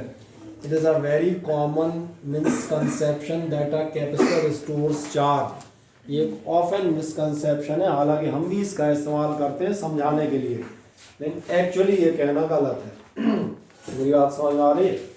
कैपेसिटर ध्यान रखना चार्ज स्टोर नहीं करता। तो फिर चार्ज स्टोर क्या करता है? कैपेसिटर क्या स्टोर करता है? तो हमेशा याद रखिएगा, कैपेसिटर स्टोर करता है इलेक्ट्रिकल एनर्जी। तो जहां पर हम बता दें, एक नॉर्मल कोई पूछ रहा हो the device which stores the charge, हो उसमें ऑप्शन नहीं हो, सिंपल हो तो कर देना। लेकिन अगर मान के चले किसी अच्छे एग्जामिनेशन का क्वेश्चन है, मेंस में पूछता है the capacitor is used to store, और ये मान के चलेंगे ऐसे क्वेश्चन भी आते हैं कई बार बिल्कुल बिद्दी से, जो अपने को बिल्कुल एग्जैक्ट -1 देते हैं नाप के, क्योंकि जैसे ही दिया होता है capacitor is used to store, पहला दिया होता है चार्ज, ये ध्यान नहीं आता चार्ज नहीं। अब ये पूछ रहा है तो इसके पीछे कुछ एग्जैक्ट रीजन होगा, वो बिल्कुल एग्जैक्ट पूछता है, कहता है electrical energy in the electrostatic field between the plates. क्या है, पहली मेरी बात समझ में आती है? अभी हमने इसीलिए एनर्जी डेंसिटी निकाल रखी थी। दूसरा देखें ध्यान से, क्या आपके अगर प्लेट बराबर की ना हो, दोनों प्लेट अनइक्वल एरिया की हो जाए, तो क्या आपका कैपेसिटर बनेगा या नहीं बनेगा? तो मैंने कहा बिल्कुल बनेगा। बस ये याद रखना, कैपेसिटर उतना बनेगा जितनी प्लेटें आमने सामने होंगी। जैसे इन दो प्लेटों को देखो, दो प्लेटें नजर आ रही हैं, इनमें से आपको नजर आएगा एक प्लेट ऊंची है, एक नीची है, एक छोटी है, एक बड़ी है। अब इनमें से कितना हिस्सा कैपेसिटर है? इनमें से इतना हिस्सा कैपेसिटर है, नहीं देखा? ये हिस्सा कैपेसिटर है, बाकी इसके सीम पूंज जो निकाल रखे हो फालतू है, उनका कोई मतलब नहीं है, बेकार है। वो नहीं हो तो भी कुछ नहीं होना, और है तो केवल डिस्टर्ब ही करेंगे, क्योंकि टेढ़ी टांग करेंगे। जब तुम रखोगे तो बेचारा लुढ़क जाएगा, एक साइड को खड़ा नहीं हो पाएगा। सही कह रहा हूँ ना? इसलिए ये याद रखिएगा, अगर आपके अनइक्वल एरिया है तो क्या होगा, वो भी आपका एक कैपेसिटर फॉर्म करेंगे, लेकिन कौन सा एरिया आपका लिया जाएगा? Effective overlapping area is considered. कौन सा एरिया कंसीडर करोगे? जो एरिया आपका इफेक्टिव ओवरलैपिंग है, यानी सिंपल भाषा में कहा था आमने सामने का। ये क्लियर हो जाता है, हाँ ना? Okay. Then the distance between the plates is kept small. आप जो हम कहते हैं, जो आपका डिस्टेंस प्लेट्स का है वो छोटा रखते हैं, ताकि आपका फ्रिंजिंग इफेक्ट नहीं हो। अब आदमी पूछेगा फ्रिंजिंग इफेक्ट या एज इफेक्ट क्या कहलाता है, तो ये भी मैं बता देता हूँ, क्योंकि यहाँ पर आप ध्यान देखें तो कह रहा है अवॉइड फ्रिंजिंग और एज इफेक्ट। मैं भी याद दिखाता हूँ, देखें ध्यान से। फ्रिंजिंग और एज इफेक्ट ये आएगा। एज माने मालूम है किनारे। आपने डाइपोल की इलेक्ट्रिक फील्ड बनाई है, हाँ तो बोलो, हाँ ऐसे बोला करो। ये आपकी पॉजिटिव प्लेट, ये मान लिया नेगेटिव प्लेट। आप इनके बीच में इलेक्ट्रिक फील्ड लाइंस ड्रॉ करें। क्या आपने ध्यान दिया, इनकी इलेक्ट्रिक फील्ड लाइन यहाँ तो मज़ेदार होगी, यहाँ भी मज़ेदार होगी, यहाँ भी मज़ेदार होगी, परंतु एजेस पर जाओ, नहीं आ रहा है समझ में? ये है फ्रिंजिंग या एजिंग इफेक्ट, और इसको हम कैसे अवॉइड करेंगे? ये जितना घूम टहल के जाएंगी उतनी ही टेढ़ी हो जाएंगी। तो इसलिए एक काम करो, इसको इसकी खोपड़ी पे ही रख दो, तो वहीं से शुरू होंगी वहीं ख़त्म हो जाएंगी। इनका कर्वेचर इतना कम होगा कि स्ट्रेट लाइन जैसी ही हो जाएंगी। मेरी बात समझ में आ जाती है? इसलिए आपसे कहा जाता है कि प्लेट आप क्यों पास पास रखते हैं, ताकि आपका फ्रिंजिंग इफेक्ट या मैंने कहा नॉन यूनिफॉर्मिटी तो दिख रही है, ये यूनिफॉर्म इलेक्ट्रिक फील्ड नहीं है, कहीं कम कहीं ज़्यादा है, क्योंकि लाइंस पैरेलल नहीं रह गई। ठीक, अब किसी को कोई डाउट है? जो सामने बैठे हैं ऑनलाइन वाले छात्र हैं, इनमें से किसी को कोई डाउट तो नहीं इस पॉइंट में? बोले दिव्या। No sir. चलो आयुषी, तुम्हें कोई शंका है इसमें? नहीं, ठीक। चल, इसके बाद था आपका, अब कहाँ थे हम? ओके, ये इस पे थे। नेक्स्ट है आपका the plates of a parallel plate capacitor are being moved away with some velocity. Plate of capacitors को आप एक दूसरे से दूर ले जा रहे हैं कुछ वेलोसिटी से। ये कह रहा है the plate separation at any instant of time is D. किसी भी समय आपका प्लेट सेपरेशन डी हो, then the rate of change of capacitance, rate of change of capacitance काय के proportionate होती है 1/d² के। ये कैसे होती है, नहीं आया समझ? ऐसे अभी अपन एक काम करते हैं तुम्हारी सुविधा के लिए, मैं कैपेसिटेंस बराबर लिखता हूँ A epsilon not upon x. X क्यों लिखा है? क्योंकि डी दिक्कत देगा इसलिए मुझे मालूम है। समझ में आ रहा है? ए और एप्सिलॉन नॉट कांस्टेंट है, हम एक्स चेंज कर रहे हैं। क्या आपको ये तो मालूम है C epsilon not upon X होती है? बढ़िया। क्या आप मुझे बताएंगे d C by D X, अगर मैं एक्स वेरी करूँ, अगर मैं डिस्टेंस वेरी करूँ तो rate of change in capacitance D C by D X, मतलब सबको समझ में आता है ना डिफरेंशिएशन का concept. D C by D X कह रहा है rate of change in capacitance with respect to the change in X. X बदलने पर सी में क्या चेंज होगा? देख लो D C by D X कितना होगा, खुद ही बता दो, बताओ फुर्ती से डिफरेंशिएट करके। Minus A epsilon not upon, मैंने डी इसलिए नहीं लिया था, मुझे पता था डिफरेंशियल का डी आएगा तो तुम्हारे सब डी डी हो जाएंगे इसलिए मैंने कहा था एक्स से देख लो जल्दी समझ में आएगा। मिल गया? इसलिए ये अगर कह रहा है आपसे कि आपका जो है the rate of change of capacitance, आपके कैपेसिटेंस का रेट ऑफ चेंज काय के प्रोपोर्शनेट होगा, तो ये प्रोपोर्शनेट होगा -1/x², माइनस तो बता रहा है कम ज्यादा होना, x² के प्रोपोर्शनेट होना, तो ये बता देता है with time is proportionate to 1/d²। अगर आपने d डिस्टेंस रखा, x रखोगे तो 1/x²। अब किसी को क्वेश्चन का है ना? नहीं ना? ठीक है। Radial and non uniform electric field exist between the spherical surfaces of spherical capacitor. Spherical capacitor के बीच में कौन सी फील्ड होती है? रेडियल। ये कोई ऐसी महान बात नहीं है जो तुम्हें ना मालूम हो। पैरेलल प्लेट कैपेसिटर में फील्ड कैसी होती है? यूनिफॉर्म। लेकिन जब तुम स्फेरिकल कैपेसिटर बनाते हो बेटा तो तुम्हारा चार्ज यहाँ होता है, तुम बता सकते हो इस चार्ज की इलेक्ट्रिक फील्ड कहाँ जाएगी? इस चार्ज की इलेक्ट्रिक फील्ड ऐसी नहीं जाएगी। इसमें कौन सी महान बात लिखी है? ये कोई इंपॉर्टेंट फैक्ट नहीं है, वैसे मनोरंजन के फैक्ट है, ये फैक्ट है। रेडियल फील्ड होती है स्फेरिकल कैपेसिटर, तो इसलिए पूछ लिया कई बार, एक आध बार पूछे गए क्वेश्चन है, सिंपल बता देता हूँ, इसलिए उनको डायरेक्ट आंसर फॉर्म में इंपॉर्टेंट फैक्ट से लिखा रख दिया है कि आपको ध्यान में है। अब एक लास्ट चीज़ आपके पास बचेगी और ये बचती है आपके पास इफेक्ट ऑफ डाइलेक्ट्रिक, और यहाँ मैं लिख देता हूँ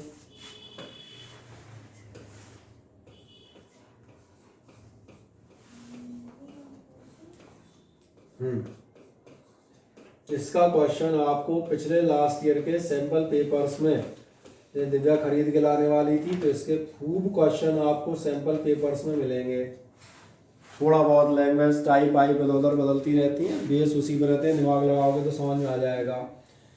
क्या होगा ध्यान देखना, सवाल ये आता है कि आपको किसी पैरेलल प्लेट कैपेसिटर्स की प्लेट के बीच में आपने डाइलेक्ट्रिक डाला, अब वह जानना चाहता है उसके चार्ज पर, पोटेंशियल पर और मान के चले एनर्जी पर, इन सारी क्वांटिटीज पर क्या असर पड़ेगा।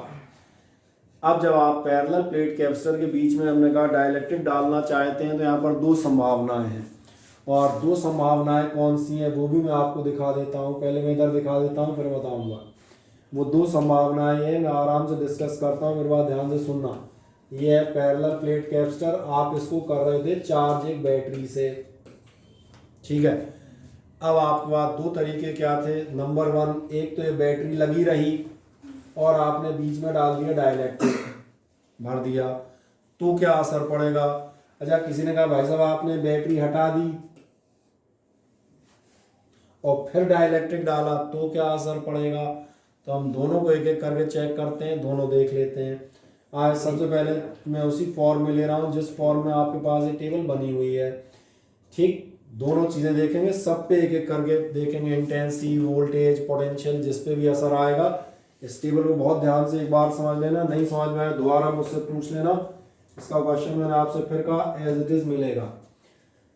क्या कह रहा है, पहले तो आप देखें, the effect of dielectric on other variables such as charge, potential difference, field and energy associated depends on the fact. Dielectric डालने पर जो अदर वेरिएबल चेंज होते हैं ये किस बात पर डिपेंड करता है, whether the charge capacitor is disconnected from the battery और बैटरी इज स्टिल कनेक्टेड। जो बगल में दिखा रहा है बैटरी आपने अभी भी कनेक्ट करके रखी है, या आपने प्लेट डालने से पहले बैटरी हटा दी थी। ठीक है, थोड़ा सा बड़ा कर दूं ताकि और साफ देखे मजे से। बाकी वैसे शीट सबके पास है, घर में आप शीट चेक भी कर सकते हैं। ठीक है ना, कलर थोड़ा सा और डार्क कर लेता हूँ लिखने के लिए, लाल कलर से लिखेंगे शायद बेहतर दिखे। हाँ, क्वांटिटी में सबसे पहले हम जाएंगे, अभी हम इस साइड भी चर्चा करेंगे, बैटरी इसको नहीं पढ़ रहे, ठीक है ना, इस तरफ भी चर्चा नहीं करूँगा अभी, एक बार में एक ही साइड में बात करेंगे। और मैंने कहा आप इधर जाते हैं तो सबसे पहले देखें बैटरी इज रिमूव्ड। आपने बैटरी रिमूव कर रखी है, मान चले आपका कोई पैरेलल प्लेट कैपेसिटर था, ये रहा, डी डिस्टेंस था, ए एरिया था, और आपने क्या किया, इसके बीच में आपने कोई भी डाइलेक्ट्रिक स्लैब भर दिया। डाइलेक्ट्रिक स्लैब भरने से पहले जो आपने काम किया था वो क्या किया था, बैटरी हटा ली थी। बैटरी हटाने का मतलब ध्यान से देखना, इसका मतलब ये जितना चार्ज कैपेसिटर पे आना था वो आ चुका। अब तुम उसके साथ कुछ भी करो, नया चार्ज ना आएगा ना जाएगा। ये मेरी बात समझ में आती है? हाँ, अगर बैटरी जुड़ी रहने दोगे तो फिर संभावना है कि नया चार्ज और एक्स्ट्रा आ जाए या चला जाए। तो भविष्य देखेंगे, वो तब की तब बात करेंगे। सबसे पहले हम बात करते हैं जब नया चार्ज नहीं आ सकता, और नया चार्ज नहीं आ सकता इसलिए मैं शुरुआत यहाँ से करूँगा। पहला मैं स्टार्टिंग करता हूँ चार्ज। अगर आपने आपने कोई कैपेसिटर पकड़ा, बैटरी कनेक्शन हटा दिए, चार्ज कैपेसिटर आपके पास है, कनेक्शन हटा दिए, आई रिपीट, नया चार्ज आने या जाने की संभावनाएं खत्म है। आपने इसमें एक डाइलेक्ट्रिक डाल दिया, चार्ज पे क्या असर पड़ेगा? कुछ नहीं, चार्ज ना आएगा ना जाएगा, charge remains conserve, charge same रहेगा। तो इसलिए पहला देखें ध्यान से, पहला आपका कहता है जो आपका Q डैश है वो बराबर होगा Q, मैंने बड़ा इसलिए लिखा है ताकि अगर किसी को ऑनलाइन में नहीं दिख रहा हो तो बिल्कुल साफ नजर आए। Q dash is equals to Q, कारण भी वही दिया है, चार्ज इज कंजर्व्ड।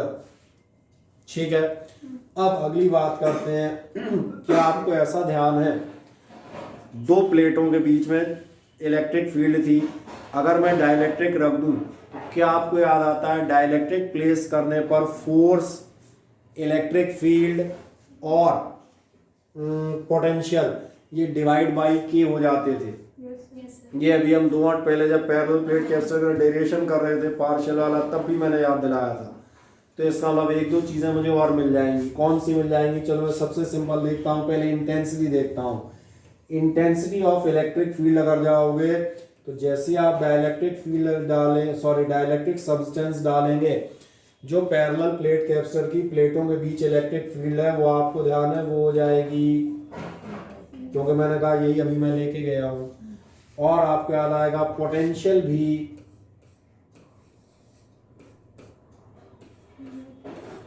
V/K हो जाएगा। सब समझ में आते हैं, कहीं कोई दिक्कत नहीं। आपको नॉर्मल में ये भी याद है, डाइलेक्ट्रिक डालोगे कैपेसिटेंस C से बढ़ के KC हो जाएगी। तो मुझे लग रहा है अब ये भी मैं उस क्रम में लिया जिस क्रम में हम पढ़ते हुए आए हैं, सही ना?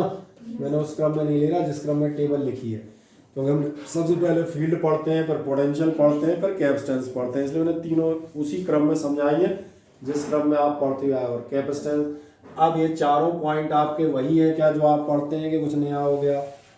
नहीं। अब एक लास्ट चीज देखते हैं, एनर्जी का क्या होगा भैया? एनर्जी का तो मुझे भी नहीं पता, क्यों मैंने भी कभी नहीं पढ़ाया। क्या होगा एनर्जी का? कोई आइडिया? आयशी यहाँ से मत बता दो ना, U/K हो जाएगी, वो तो मुझे भी दिख रही है। अरे भैया एनर्जी पता लगानी है, तुम एक काम करो ना, एनर्जी हो जाएगी U डैश बराबर हो जाएगी half C dash V dash square. नहीं आया समझ में? नई एनर्जी होगी, नया C और नए V का स्क्वायर। नया C और नया V कितने, आओ चेक कर लेते हैं। नया C कितना है पर नया V कितना है? अब भी तुम्हें नजर नहीं आया क्या होगा? ये आएगा half C V square by, इसलिए जब ऐसे किसी में जाओ यहाँ डायरेक्ट आंसर नहीं मिलेंगे, आप फॉर्मूले में रख के 1 सेकंड में निकाल सकते हो। कैप इसका क्या होगा एनर्जी का, तो एनर्जी क्या होगी डायरेक्ट कहाँ लिखा मिलेगा, क्या होगी? तो सी और वी पे डिपेंड कर दिए, तो जो सी का हुआ हो, जो वी का हुआ हो रख दो, चेक कर लो। जैसे ही कैंसिलेशन करोगे half C V square upon के, क्या है समझ में आ जाता है, हाँ ना? कोई दिक्कत तो नहीं। एक काम कर दो, एक सिंपल हेडिंग डालो, when a dielectric slab is inserted, short में लिख देंगे ताकि बाद में तुम्हें समझ में आए। एक हेडिंग डाल दो, on inserting a dielectric slab, या when a dielectric slab is inserted, when a dielectric slab is inserted. अब चले आओ नीचे नंबर ए। नंबर ए आप बताइएगा battery is disconnected. Number A आप बताएंगे बैटरी इज डिस्कनेक्टेड। डायरेक्ट लिखाता हो जाऊंगा, जहां दिक्कत आए वहां मुझे बताना, ठीक। नीचे लिखो नंबर 1। नंबर 1 लिखिएगा Q dash is equals to Q। Number इसलिए बोल रहा हूँ, कोई नई चीज़ नहीं बोल रहा, क्रम बदल दिया है केवल। क्या लिखेंगे? Q dash is equals to Q, bracket में लिख देना charge conserved. Q dash is equals to Q, bracket में आपने क्या लिख दिया? चार्ज कंजर्व्ड लिख दिया। और नीचे आएगा, नीचे आप बताएंगे E डैश बराबर E अपॉन के। ये आपको मालूम है फील्ड और पोटेंशियल के, पोटेंशियल भी मालूम है। तीसरा लिख दीजिएगा नंबर 3, पोटेंशियल V डैश बराबर V अपॉन के। सही है, पढ़ते ही आ रहे हो यहाँ तक। चौथा कैपेसिटेंस, 50 बार पढ़ चुके, के टाइम्स हो जाती है, चौथा ही होगा ना। नंबर 4 लिख दीजिएगा कैपेसिटेंस C डैश बराबर C के। सही है, तो एक लास्ट रह गई, और कौन सी रह गई? एनर्जी। तो लिखो एनर्जी। एनर्जी तुम डायरेक्ट मत लिखो, एनर्जी के लिए तुम्हें 2 लाइनें खर्च कर दो। कौन सी खर्च कर दो? ये वाली। इनमें आप बताएंगे U dash is equals to half C dash V dash square.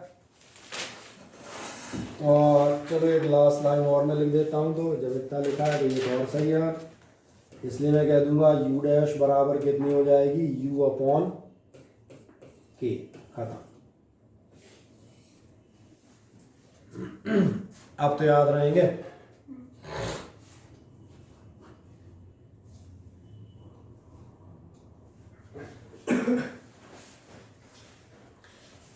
हो गए सारे, समझ में आ गए अच्छी तरह। अगर ये समझ में आ गए तो इस साइड वाले अपने आप समझ में आ जाएंगे, इस साइड वाले अपने आप समझ में इसलिए आ जाएंगे। अब आप जाएगा next number B, battery remains connected.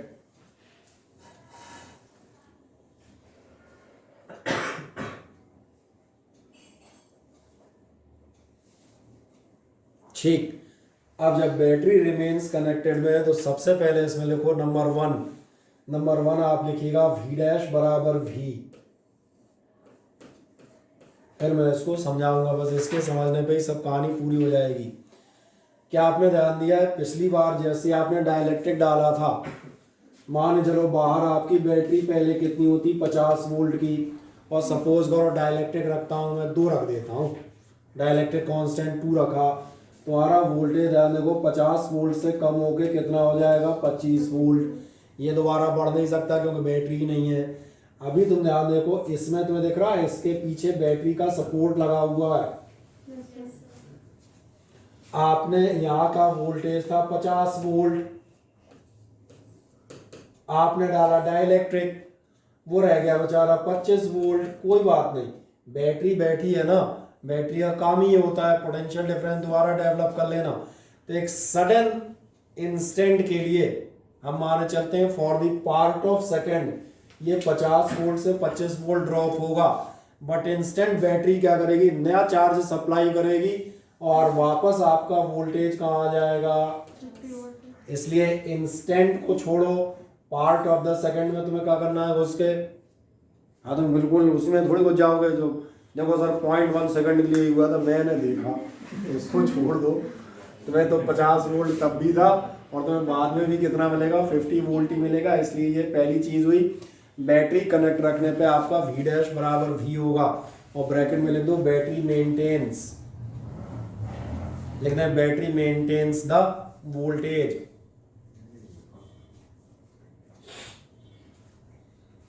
सही है।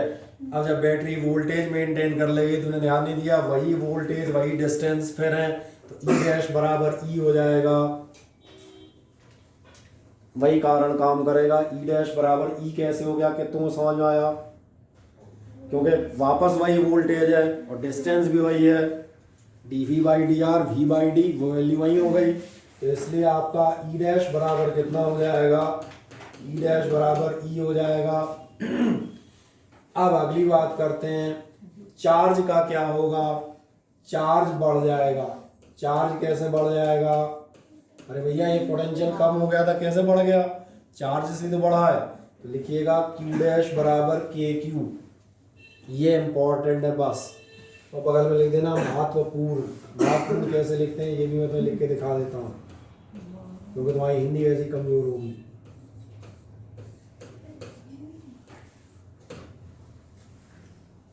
ठीक है, तो आपका चार्ज कितना हो गया, Q dash is equal to KQ, bracket में लिख दीजिएगा नया चार्ज आएगा। अंग्रेजी में लिखना हो तो न्यू चार्ज विल कम। आगे बात समझ में। और एक मजेदार बात, एक तो पुरानी चीज लग जाएगी, C डैश बराबर KC हो तो वैसे ही मालूम है कैपेसिटेंस बढ़ जाती है।